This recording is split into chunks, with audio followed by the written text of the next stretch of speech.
Oh my God, we did it. Ah, There we go. all right. Got it, Matt. Takes a couple brains to get it done, right? But we got it done. I will completely exonerate you. I want to let everyone know that's watching that this is absolutely on me. So 100%. Let's just start right there. Hey, no worries. Kevin, how you doing, man? Good, man. Sorry, haven't done an Instagram live before. I'm a Zoom guy though, pretty good the last couple months. On Zoom, the problem is on Zoom, you can't really do any of these live things, so it's hard to get. I don't know. I've been doing these. That's what I've been doing since the quarantine started. I started this Hanging In with Chris show, where I've been interviewing some pretty cool people from all over the world, pretty much. So it's been great. Very But cool. yeah, Thanks for having me. so tell me about you and how you got your start and all that good stuff. Well, first of all, very, very happy to be looking at this really cool magazine that I got. Oh yeah. Yeah, right here, studying up, man. But no, I was really happy when I heard we could do this. I'm a Southern Cal kid. I think a lot of people don't know that, and that was fun. I grew up back in the '70s, cutting class, going surfing at Newport Harbor High School. So Oh, you're Newport Harbor. I Right am, on. am hardcore. Went to school, young private school there at Carden Hall, and I went to Newport, and then was down there for a while and loved it. And my friends are all still. We had a really good group of homeboys and gals that we're still tight with, which is cool. But what do you got down there? Car culture, sports, a little bit of fun, a little bit too much fun sometimes. But it wasn't like a huge wine culture. But I don't know. I started school at UC Santa Barbara, and I right away, I don't know. I was always into the wine side. I always thought it was kind of jokingly, it was like you're like a more of a sophisticated gentleman rather than showing up at a beer. Maybe it's easier to get a date or something. I don't know. But I really liked wine early on, and I moved That's on. awesome. So Yeah. from Orange County, you went to Santa Barbara. So you Yep. kind of made your way up north, right? Did via the Midwest. I was in another business that I was involved in for years and got out, sold it, came back here to California in '92, came back to Northern Cal, which I love, and then right away, went after the money that I made. I was going to try to figure out how to make it in racing. I've always been an athlete, and I wanted to get involved in this particular subject. Had a wonderful, very collaborative wife who was kind of keeping me between the guardrails as well. But we got it done. We started in '92, and now, proud moment, 27 years later, we're still alive to talk about it. And along the way, to start the winery. Good for you. So where exactly is the winery? So we're in Petaluma. It's like the hottest little city people don't know about right now. They did a huge economic redevelopment about 10 years ago. People used to it was the first city on 101 when you get into Sonoma County. But Petaluma's cool. It's downtown is funky, hip, really cool vibe, and it's kind of like Austin, Texas meets Napa Valley now. We bought a piece of property there 5 years ago, and we're just starting construction on the. I'm staring at it for a week. I'm just gonna turn you around really quick. That's the winery facility right there. Oh, how beautiful! Yeah, we had a big all hands on deck meeting today because we're actually trying to make it so that we can actually make this work with COVID. So we're changing a few design ideas, but yeah, it's game on. And then the racing series started a year ago. You're a racing enthusiast, so you've driven, right? What else have you done in the racing world? Well, racing was my thing, and so if there, and I'm most amount of humility because I'm always really humble about it. But man, we did some early on, get our butts whooped, and then for a period of time there was pinch me. We had a great group, a great team, really similar to what we're doing with the winery, and it was a big year for us in '02. We won the 24 Hours of Daytona and the 24 Hours of Le Mans back to back. I was the driver. That's amazing. Did Daytona again, and just had a really great run in there for a while until I kind of got out of the car because we were busy and said, I'll get back in next year. Never got back in, and it's okay. It was good. I got to give a lot of other people some great opportunities through the company. It's called the Racers Group, TRG. And, the wine side, I kind of switched hats here a few years ago. A lot of opportunity over here, a lot of really good people. Plus, the racing is like a little equity in your pocket. We go to events, and they remember the days when we were winning, and you can start a good conversation, but you got to back it up. That's the one thing. I always laugh. Wine world, any other world, a lot of yapping. In my world, we live by the stopwatch, so not a lot of BS. But I know we're having fun over here. Good for you. It's funny. I've been up to the Sonoma track. My son got into NASCAR when he was 3 years old. Got really fascinated by all the drivers and everything. So that was always a trip we took every year. My wife and I loved it because then we go to all the vineyards. And a good friend of mine had a winery in Sonoma called Donatello Winery that we would go to. And just make it an annual trip. And I think there was another one. I can't remember the vineyard, but it's so beautiful up there. I mean, you guys have the best food, the best restaurants. Everything just tastes so good up in that area. I mean, it's people we take it. You know, honestly, it's sometimes a little bit of a moment, even for us and for anyone listening. Is, you know, we live in a fortunately in a good world, and with all the stuff, the craziness going on around us, we need to realize there's a lot of craziness going on around us. It's sometimes you forget about it. Right now, we got to get through this together. How is the COVID cases up there where you are?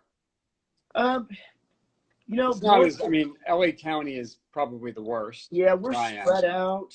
I mean, I had a couple of friends over last night that were one of our two drivers who we traveled with recently. And the funny thing is, I think a lot of the stuff, I like to say a lot of the issues are sort of self-vetting, is that when I'm with someone who also has 3 kids and also has to go to work every day and also stays inside a little isolated bubble, you've just lost 95% of your risk. Still be careful, still do all your stuff. But, you know, there's a point where you can't stop living either. But yeah, I know LA is yucky right now, but I think it's population density and people being foolish, you know. But it's nice. Weather's perfect up here right now. We were out wakeboarding last night, drinking some water. Oh, nice. Well, you know, it's interesting because this time has given us all an opportunity to really reconnect with people in different ways. And some things that we're doing and how we met was through the racing series that we're doing a wonderful wine tasting on Saturday night. Yep. With some pretty spectacular people amongst you and I. We got Garrett Martin. I don't know if he's with you right now. He's your winemaker. And my IT guy right now too, by the way. Oh, cool. I enjoy your social media and seeing him doing those boomerangs with the wine, which is really awesome. He's awesome. And then we've got, you know, the legendary Vanessa Williams, who was on Hanging with Chris a couple of days ago. Phenomenal actress and singer and a car girl. I mean, she really is truly a car person who loves automobiles, loves driving fast. I mean, so we're going to have a really good time on Saturday. But I wanted to kind of show everybody some of the wines we have, because the presentation, this is what I want to show, because it's really unbelievable when the way this wine is packaged. Hold on, I took it out of but you lift up this beautiful box, and it looks like a beautiful steering wheel here. And then look at this. I mean, this is unbelievable. I mean, you never see packaging like that. We worked really hard on that. It was like a little bit of being up here and having the Apple-esque, you know, type of stuff, and we had a chance. There's a lot of young people that have done this stuff in the wine world where they've taken a brand, had a story, ramped it up, and it's like we were thinking, wait a minute, we have a story. We don't need to go make up a story. So one thing first and foremost is it's going to be good. So to have all 4 of those wines in front of you and all of them 91 or above and Spectator or Parker is like a big deal for us. It's funny. And then, so we're going to experience on the wine tasting all these different wines, which is phenomenal. And honestly, the best part is we're raising money for Parkinson's through Drive Towards a Cure, which a really good friend of ours, Deb, is running.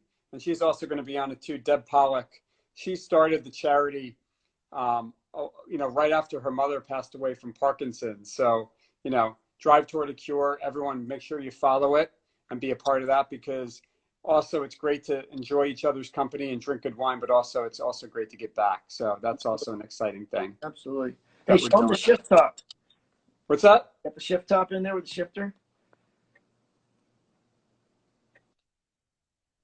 This one? Yeah, take the top off. Just pop the top right off. It's got a little tape on it. I see that's for. Hold on, let me undo it. Yeah, just pull it. It'll come right off. There you go. Hey, we got that T-shirt. Save the H pattern, right? So all the guys that still know how to use a clutch, there's 5-speed shifter right there. Look at this. That's beautiful. Oh, I miss stick shifts. Do they even make them anymore? Yeah. I mean, can you get one like this? I had a Subaru that was a stick shift. Hey, Chris, we joke in the racing world because sometimes when we're going to a new track that we hadn't been to in a while, and I have all the videos from the old days digitized, so I'll send the driver in advance of the in-car video, but it was with me driving, and the first thing they laugh about because they're seeing you down there, you're heel and toe, and you're downshifting, they're like, what in the heck are you doing with your feet? And I'm like, you paddle shifter pussies, man, you guys. Oh, my God. Well, you know what? This would alleviate people texting and driving, right? I think they should bring back stick shifts for every car. All right. That way you're actually paying attention when you're on the road. That's actually really good point. I went the other night with my wife out, and I drove, and she's such an awesome, she's afraid to get, she makes me go the speed limit. And first of all, I said, honey, this is more dangerous. And secondly, if any of my friends see me right now, I am in so much trouble. I'm just going to let you know. Oh, that's great. So you got 3 kids. How old is everybody? 20, let's see, we got 20, 22, and 24. 3 daughters. It was the payback for being a Newport Beach kid. Yep. Wow. Now, do they all live nearby, or they all? No, they got as far away from their parents as they could. I got my oldest one is in DC. Fantastic. Went to American University. Guys, she's at Accenture working hard. I got my middle one just graduated from Chapman down by you. And my little one is in New York at Parsons. But they're all in DC right now. You know, it's tough because you probably haven't seen them in a while due to the, the pandemic. When's the last time you saw them? One of them's been here and she left. The other 2 we haven't seen in a while, just like you said. Yeah. And we that's talked the hard part. Yeah. My family's all in New Jersey, but they'll be on Saturday night for the tasting. So you'll be able to meet them. Yay. But it's, it's definitely an interesting world. And what I love about, looking at the positive, I'm always a very optimistic person. I feel we're all going to come out of this as better people, right? And then we're all going to appreciate the time we have with each other. In my world at Angelino, we do great, beautiful magazines. We also have a lot of digital components, but events is really a big part of what we do. So once the events pick up again, hopefully in Q4, the latter part, or even in 2021, we want to make sure we do some great stuff with you guys, obviously in all the markets we're in, which will be great. Love to. I agree with you about the, getting through this. It is definitely challenging. And, I have a pretty, not want to share on the air, but I'm definitely angry about the situation. But you gotta, what do? Cry on the couch, or you try to learn how to adapt and overcome? Bring some of your friends with you. Take care of everybody right now too. That's what I said. Be a little kind for everybody because it's rough right now. Even at home, with your spouse and stuff. Just everybody take their time. Few more pleases and thank yous. That it's gonna go a long way. I agree. Have you seen a surge in business based on the pandemic? Are people buying more wine, or up and down? The funny thing, there was like a huge surge in on premise. It's called when you drink wine on is in restaurants. They're dead. Off premise and liquor stores and stuff or online. And the under $20 easy cheesy category has been good. No one said. Is that wine? No, but Garrett and I were just tasting. I was gonna have purple tea, so I had to go get that done really quick. So that was a pretty important tasting just now this afternoon. But we got closed, and our tasting room was small in Sonoma. And then when they reopened and said, okay, you guys can be reopened, but you got to be socially distanced, and we can't socially distance, a little tiny room. But I'm like, we've got this beautiful lot we're about to build the building on. So we took our race trailer, we put it out on the property, we put the awning out, put the tables out and stuff. And the next day we were open for business, and it grew into like a Renaissance fair out there for 6 weeks. Sales doubled, and people were looking for stuff to do. That's great. That's a lot of restaurants too have had that opportunity to expand their parking lots. Right. Amar Santana, who just joined, I don't know if he's still on. He owns some great restaurants in Orange County. They're building out, obviously in parking lots too, to really get that outdoor feeling because, the restaurants are hurting the most, and they need our support more than anything. Totally. So I'm happy to see they're all doing those kinds of things. About the restaurants, and tell your friend we'll support any way we can, because I'll tell you what, those guys operate on some thin margins. And, somebody put a chunk of change down and made their dream bet, and now that wasn't their fault. And we have a lot of options here. We're juggling. So, but everybody. I hear you. Support each other. Absolutely. Well, Kevin, listen, I can't wait to see you on Saturday. Make sure you go to Adobe Road Wines Instagram or Christopher Gia to make sure to sign up and be a part of the wine tasting. If you order wine today and tomorrow, we could still have it to you by Friday. So by Saturday. So be sure to join. Kevin, thank you so much. I'm going to have to show you how to save the video. This is another fun part too. So when the chat ends, it's going to say save video. Definitely hit save video because I want you to send it to me. So I'm going to make sure I put it up on my my social media channels as well. So that'll be the next little fun thing for you to try to figure out. It was a pleasure and an honor, and really honestly looking forward to big time on Saturday and the good cause you guys are supporting, and thanks for the time.